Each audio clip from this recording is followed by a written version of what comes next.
Olá pessoal, a nossa videoaula de hoje vai ser sobre a fotossíntese bacteriana e a quimiossíntese. Para completar aquela sequência de videoaulas que nós estamos falando sobre o metabolismo energético da célula, mais especificamente sobre o metabolismo anabólico, ou seja, aquelas reações que vão servir para fazer carboidratos. Bom, a fotossíntese bacteriana ela é um pouco diferente da fotossíntese convencional, aquela fotossíntese feita por plantas, por algas e cianobactérias. Para início de conversa, as bactérias que fazem essa fotossíntese geralmente têm uma coloração púrpura, como essas que vocês estão vendo aqui, ó, Chromatium e Rhodospirillum. Essas bactérias elas vão ter uma forma um pouco diferenciada de clorofila, que é chamada de bacterioclorofila. Mas a grande diferença realmente dessa fotossíntese para a que a gente viu anteriormente é o fato de que esses micro-organismos eles não vão utilizar a água como doador de hidrogênio e de elétrons. Essas bactérias vão usar o sulfeto de hidrogênio. Então elas vão usar o sulfeto de hidrogênio e vão produzir carboidratos.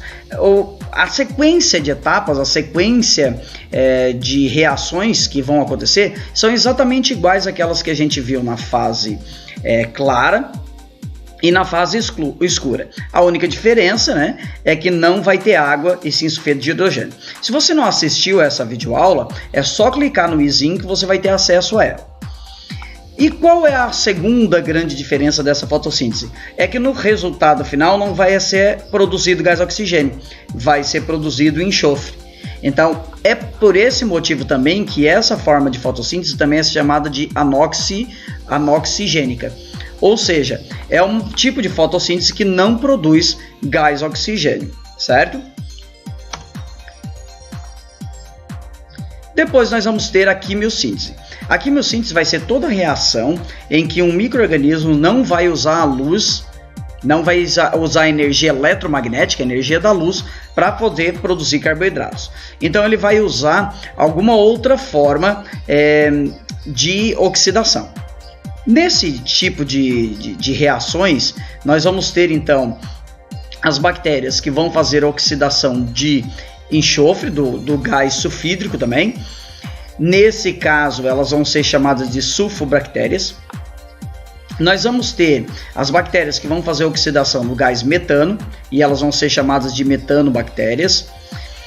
Nós temos as bactérias que vão fazer a oxidação de gases derivados de nitrogênio, amônia, por exemplo. E aí nós vamos ter as bactérias, as nitrobactérias, e bactérias que vão fazer a oxidação do ferro, que vão ser chamadas de ferrobactérias. Aqui nós temos alguns exemplos.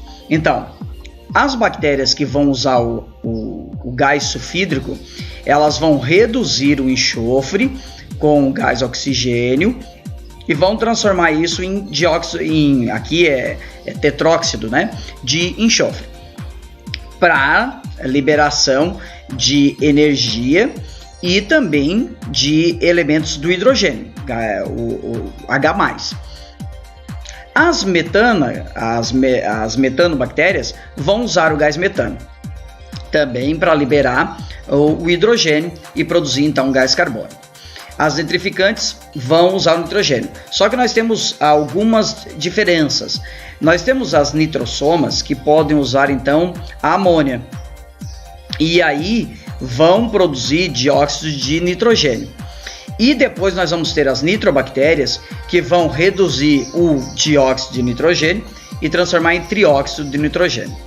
Essas duas são muito importantes, principalmente para as plantas, para os vegetais, porque elas conseguem fixar o nitrogênio atmosférico e no solo, e aí então esse nitrogênio fica disponível para as plantas. E o nitrogênio é um elemento químico muito importante para as plantas. Bom, essas reações químicas que elas fazem são reações químicas que elas têm uma tendência natural de acontecer. Claro que elas vão usar enzimas para mediar, mas são reações que naturalmente já acontecem e são reações que vão liberar energia. Elas são o que a gente chama de reações químicas exógenas, que liberam energia.